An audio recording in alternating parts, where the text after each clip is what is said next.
a rise in inequality in Asia does have the potential of derailing the so-called Asian century, because if inequality becomes so wide, then social divide takes place and social fabric could be broken, and social stability can be at risk. That means that sustained economic growth may not be achieved. So addressing the inequality issue is quite important. As you say, demand for cleaner environment, greener economy has been rising in many countries in Asia, and policymakers have to respond. How fast and how decisively policymakers can respond depends on country-specific conditions.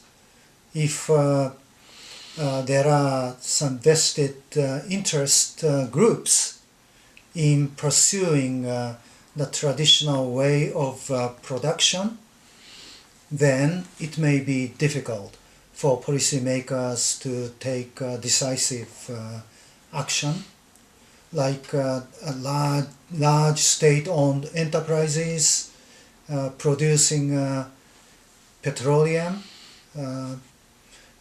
If they are very dominant in the country, then it may be difficult.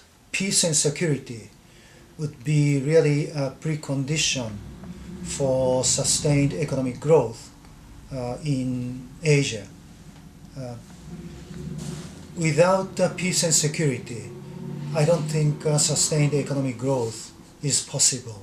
If there is a open arms confrontation between Japan and China over the East China Sea issue, then economic relationship between Japan and China would contract, would be jeopardized, and economic activity in whole East Asia region would go down significantly.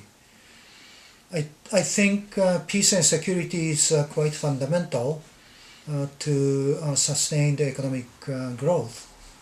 So to realize an Asian century, the countries in the region have to make every effort to maintain peace and security. Well, I remain concerned about this issue.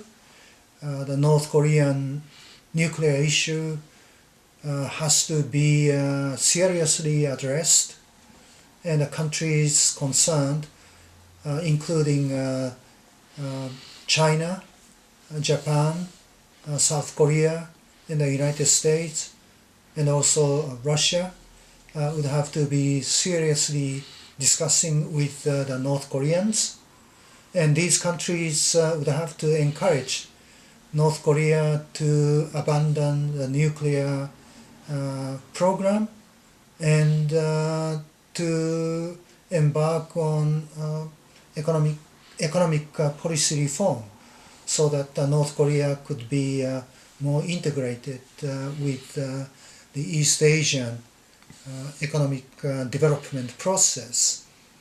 The China-Japan territorial issue could be managed better. Otherwise, some unexpected event can take place between the two countries, which could be quite counterproductive.